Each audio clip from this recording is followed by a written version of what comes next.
The narrator is a man over 60, addressed as grandfather. This is a grandfather protecting his grandchild. I'll build the story around that relationship, fixing the timeline issue and the audience's other requests from the comment analysis. The last time I saw my granddaughter Ellie before that gray October afternoon, she was standing on my porch in a graduation gown, laughing so hard she nearly dropped her diploma, promising she'd call every single Sunday once she moved into her dorm at the state university 2 hours north. Her stepfather, Roland, had spent months telling my daughter that Ellie needed to spread her wings, that living at home and commuting to community college was holding her back. I didn't like it, but it wasn't my house to run anymore, not since my daughter Carol remarried. I signed the card that went with her care package. I drove the truck that hauled her boxes up to Bloomington. I watched her wave from the dorm window with a smile so wide it made the whole drive back feel worth it. 7 months later, I was standing in the parking lot of a laundromat on the edge of Terre Haute, holding a sack of birdseed for the feeder in my backyard, when I heard a voice that stopped my heart cold. Welcome back, everyone. For those of you just joining us, my name is Walter Higgins, and if you believe a grandfather's job doesn't end when his grandchildren grow up, that it never ends, not for one single day of his life, then go ahead and hit that like button, subscribe if you haven't already, and tell me where you're watching from tonight. I read every comment, and knowing you're all out there means more to an old man than you'd think. Now let me tell you what happened to my granddaughter and what I did about it. To understand how Ellie ended up on that sidewalk, you have to understand who she is. Ellie was never a complicated kid. She was the kind of girl who apologized to furniture when she bumped into it. When her father, my son Michael, was killed in a highway accident back in 2011, Ellie was only 6 years old, and Carol was left to raise her alone while working double shifts as a dental hygienist. I stepped in where I could. Every Wednesday and every other weekend, that girl was mine. I taught her how to bait a hook on Raccoon Lake. I taught her how to check the oil in a car and how to shake a man's hand like she meant it. When Carol was too tired to make dinner, I'd bring over a casserole and we'd eat at my kitchen table, just the three of us, and for a long while, that was enough for all three of us. My name is Walter Higgins. I'm 66 years old, and for 38 years, I worked as a machinist at a tool and die plant outside of Indianapolis before I retired 4 years ago. I raised 2 children with my late wife, Dorothy, who passed from a stroke back in 2015, and after Michael died, Ellie became something more than a granddaughter to me. She became the reason I got out of bed some mornings. My biggest mistake, the one I still can't fully forgive myself for, was staying quiet when Carol married Roland 3 years ago. I told myself it wasn't my place to interfere in my daughter's happiness. Roland was a loud man, the kind who filled up a room the second he walked into it, and after years of Carol grieving alone, I thought maybe that loudness was exactly what our family needed. What I didn't understand yet was that Roland had a son from a previous marriage, a 24-year-old named Denny, who had never held a job longer than 4 months, and who looked at my late son's daughter like she was an inconvenience standing between him and his father's money. Tuesday, October 14th, around 2 o'clock in the afternoon, I was in Terre Haute visiting my late wife's sister, who'd had a hip replacement the week before.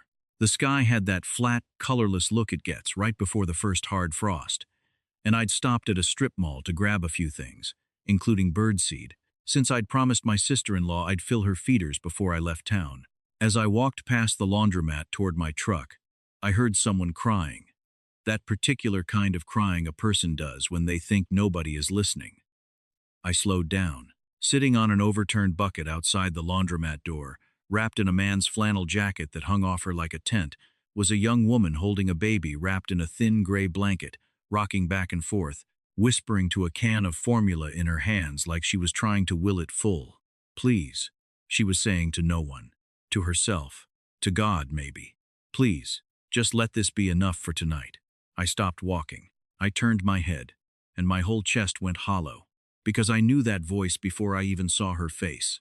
It was Ellie, my granddaughter, who was supposed to be sitting in a genetics lecture 2 hours north in Bloomington, was sitting on a plastic bucket outside a laundromat in Terre Haute, rationing baby formula like it was the last can on earth.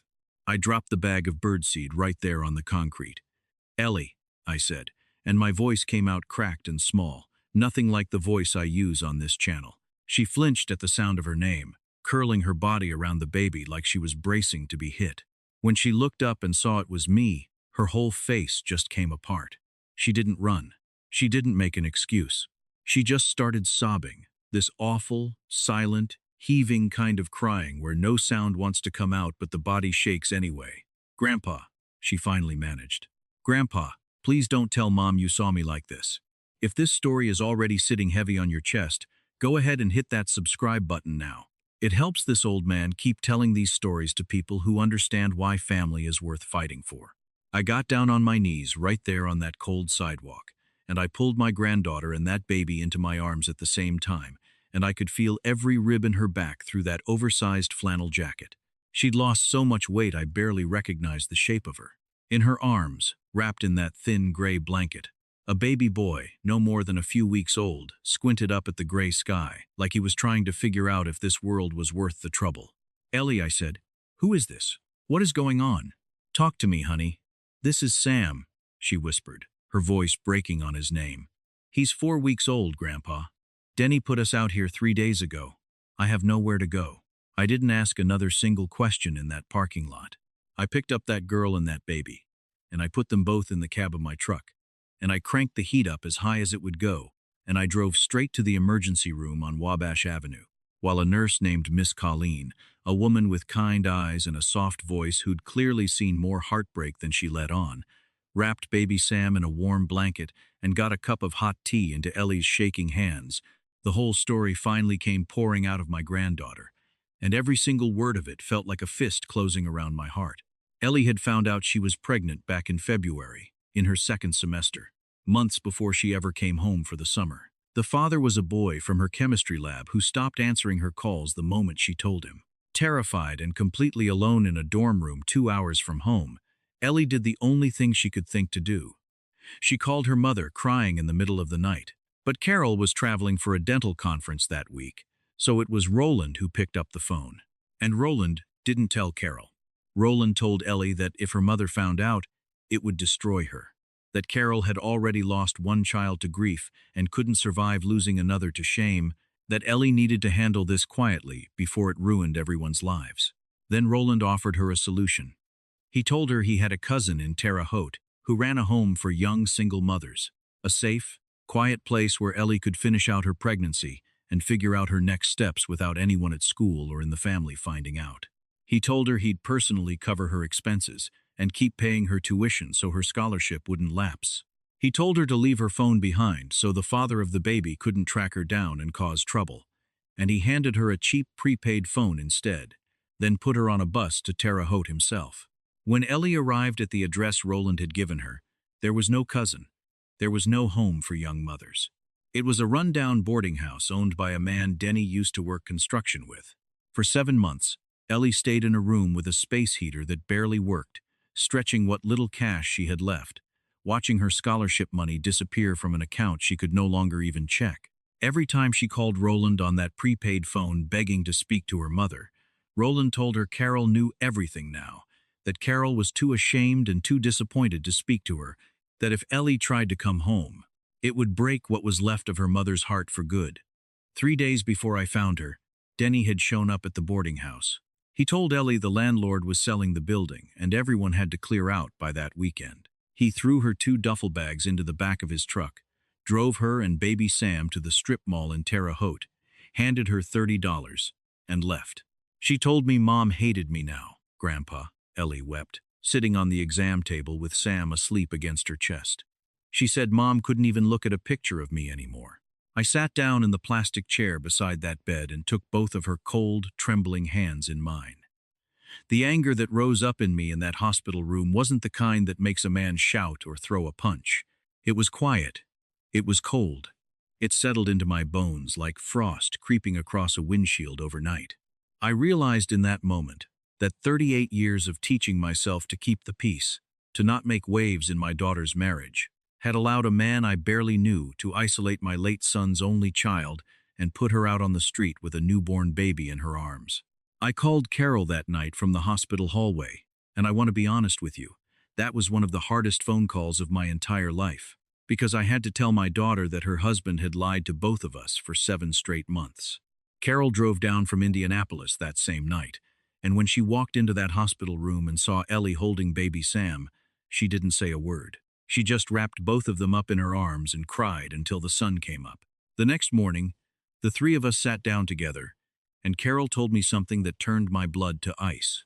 She'd asked Roland, more than once over the past 7 months, why Ellie never called anymore. And every single time, he'd told her that Ellie was busy with school, that young people just drift, that Carol shouldn't take it personally. I called an old friend of mine, a lawyer named Gerald Fitch, who I'd known since our boys played Little League together 30 years back. Gerald didn't charge me a dime for that first sit-down. When I brought Carol and Ellie into his office 2 days later, Gerald listened to the whole story without saying a single word, just writing on a legal pad the entire time. When Ellie finished talking, Gerald set down his pen, looked over the top of his glasses, and said 4 words that I will remember until the day I die. We have him cold. Because here's the thing about greedy men. They always think they're smarter than they are. When Gerald and Carol pulled the financial records over the next 2 days, the trail was right there in black and white. Ellie's college fund, the one my late wife Dorothy and I had built for her out of our own retirement savings over 16 years, had been drained down to almost nothing. $48,000 gone.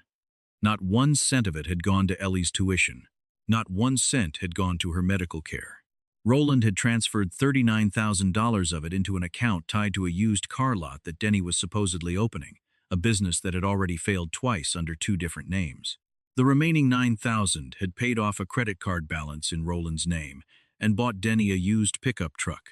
Roland had systematically stolen his stepdaughter's future, lied to his own wife's face for 7 straight months, and let a 19-year-old girl freeze on a sidewalk with a newborn baby, all so his grown son could fail at another business he had no business starting. My first instinct was to drive straight to that house and put Roland's belongings on the front lawn myself. But Gerald stopped me. "If you confront him before we're ready," Gerald said, sitting across his desk from me on a Thursday afternoon, "he'll have time to hide what's left of that money, or worse, he'll convince your daughter this is all some misunderstanding. We do this carefully. We do this so there's no way out for him." So Carol went home that Thursday night and acted like nothing had changed. When she walked through her own front door, Roland was sitting in his recliner watching a fishing show, a beer sweating on the side table next to him. "How's your sister doing, hun?" he asked, not even glancing up. "She's healing up fine," Carol said quietly, hanging up her coat. "Took longer than expected to get everything sorted out down there." "Well, you know how these things go," Roland said. "Oh, before I forget, Denny's stopping by Sunday. Says he's got a new opportunity lined up, some kind of parts supplier deal. Might need a little help getting the paperwork started. Told him you'd probably be willing to talk it over." For the next 3 days, I lived 2 lives at once. During the day, I sat with Ellie and baby Sam in a short-term rental I'd put down a deposit on, just a mile from the hospital, buying diapers and formula and a second-hand crib, holding my great-grandson while my granddaughter finally slept a full night for the first time in months. At night, I drove back to Indianapolis and sat at Carol's kitchen table, listening to Roland talk about Denny's new business idea like it was the second coming, writing down every single date and detail in a little notebook I kept in my shirt pocket. Sunday, October 26th, 5 o'clock in the evening. The table was set for pot roast. Denny showed up wearing a brand new pair of work boots, no doubt bought with the last scraps of Ellie's stolen tuition money. He sat down at the table, loaded up his plate, and started right in on his pitch. "So, Walter," Denny said, talking with his mouth half full, "the used car thing didn't pan out, but this parts supplier deal is different. It's a sure thing. We just need about 12 grand to lock in the contract before somebody else snatches it up. Dad said maybe Ellie's old college fund could help out, seeing as how she's not exactly using it for school these days." Roland nodded along, reaching for the gravy boat. "It really is the smart move, Walt," he said. "Ellie made her own choices. No sense letting that money sit in an account collecting dust when Denny could actually build something real with it." I set my fork down on my plate, slow and deliberate, and the sound of that metal touching porcelain was the only sound in that whole dining room. "You're right, Roland," I said. "Money shouldn't just sit there doing nothing." I reached into my jacket and pulled out a manila envelope, and I laid it flat on the table between the pot roast and the green beans. "What's this?" Roland asked, his eyes narrowing just slightly. This is the full accounting summary from Farmers Trust Bank, I said, along with certified copies of every transfer authorization made on Ellie's education account over the last 7 months. Roland's hand went still on his fork. We talked about those transfers, Roland said, his voice dropping into that flat, dismissive tone he always used whenever money came up at that table. Administrative stuff? Nothing to worry about. You didn't have authorization to touch that account, I said quietly. Your signature isn't even on the original trust paperwork. Every single withdrawal was forged. Now hold on a second, Denny started, half rising out of his chair. Sit down, Denny, I said, and my voice wasn't loud at all. It was flat and even and completely without heat, and something in the sound of it made him sit right back down.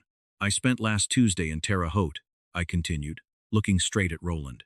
I found Ellie sitting outside a laundromat in the freezing cold, begging a stranger's mercy for a can of baby formula, because her own family had put her on a bus 7 months ago and told her nobody wanted her back.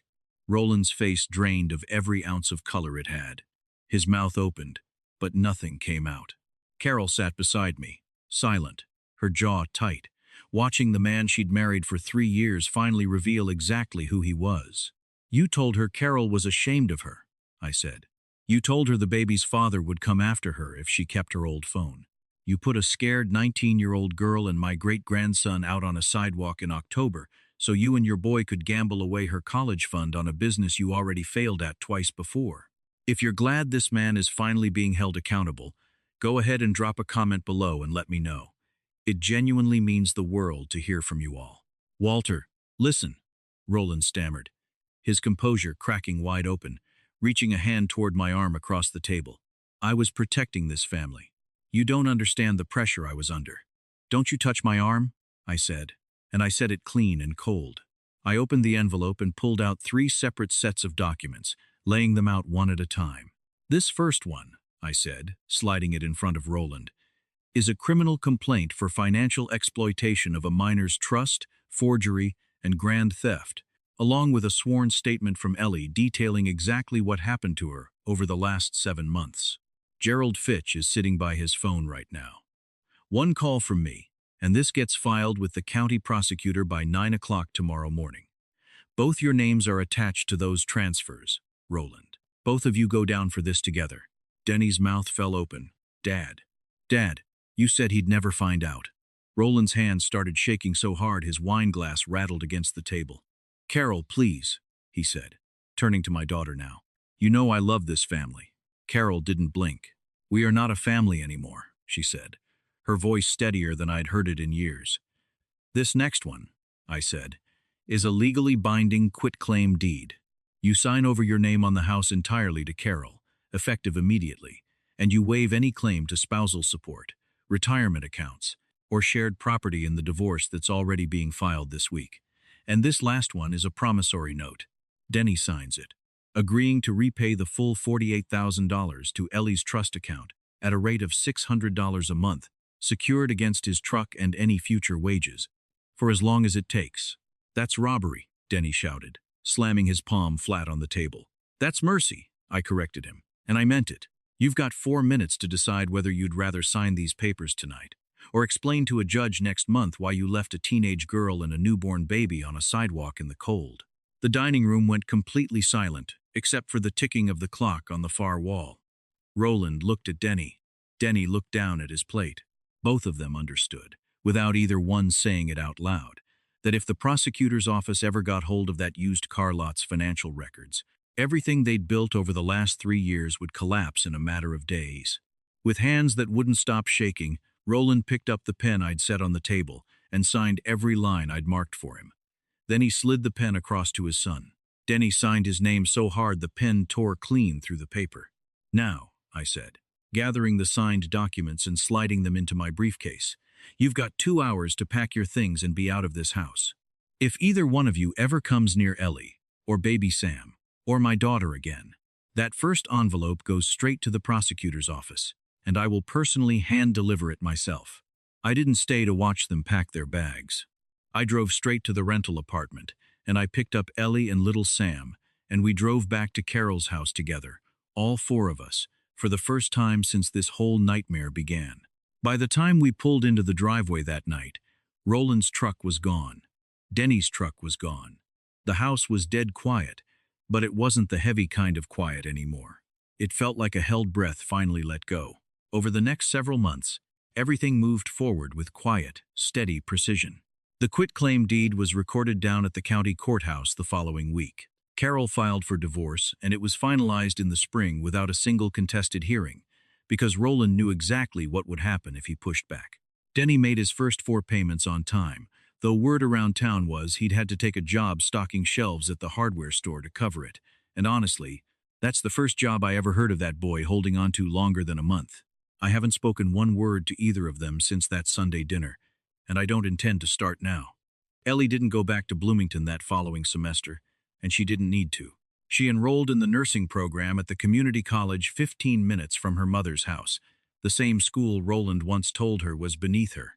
Every single morning, I drive over before my daughter leaves for work, and I make a pot of coffee, and I hold my great-grandson Sam on my knee while Ellie studies at the kitchen table. And some mornings, if I'm being honest with you all, I still can't quite believe how close I came to losing both of them. Last Sunday evening, I was sitting out on Carol's back porch, listening to the wind move through the maple trees in the yard, when Ellie came outside carrying 2 mugs of hot cider. She sat down in the chair beside mine, handed me a mug, and looked out over the grass where little Sam's blanket was spread out from that afternoon. "Grandpa," she said quietly. "Yeah, sweetheart. Thank you for looking for me that day." I looked over at my granddaughter, her cheeks full of color again, her eyes clear and steady in a way I hadn't seen since before any of this started. And I took a slow sip of that cider before I answered her. "I never stopped looking for you, Ellie," I told her. "I just had to find the right road to get there. I didn't get an apology out of Roland. I didn't get a single tear of remorse out of that man, and honestly, I stopped needing one somewhere around that dinner table. Real peace doesn't come from making a man admit what he did wrong. It comes from building a wall strong enough that he can never put his hands on your family again, and then turning your back on him for good to focus on the one still standing beside you." Thank you all so much for sitting with me through this one tonight.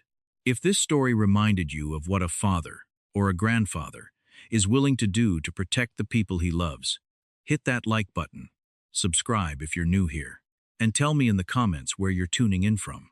Take care of your families out there, hold them a little closer tonight, and I'll see you all in the next one.